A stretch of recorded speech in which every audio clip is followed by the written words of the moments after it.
Elle est là, dissimulée quelque part entre des rochers ou simplement en train de nager dans le courant, à peine visible.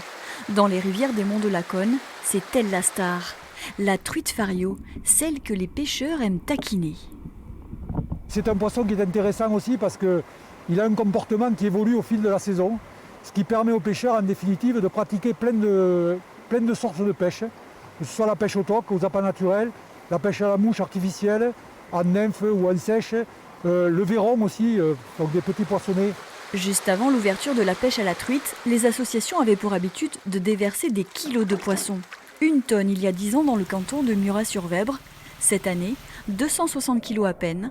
La politique a changé. Dans les zones de montagne ici, on s'attache surtout à préserver les milieux, à les restaurer, pour favoriser en fait le développement des truites autochtones, au détriment bien évidemment des truites de déversement. Bon, celles-ci ont été élevées en pisciculture et elles vont permettre aux pêcheurs, on va dire, d'assurer un petit peu la mise peut-être de l'ouverture.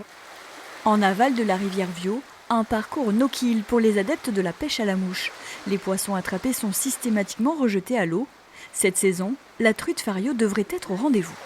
On a eu un début et une fin d'hiver relativement arrosés, ce qui fait que l'eau a amené en quantité la nourriture des truites et donc les truites se seront bien développées. En 2020, l'ouverture de la pêche à la truite avait été contrariée par le confinement. Cette année, Enfin, moi personnellement, je serai au bord de l'eau à la première heure. les pêcheurs seront donc sur le pont dès samedi.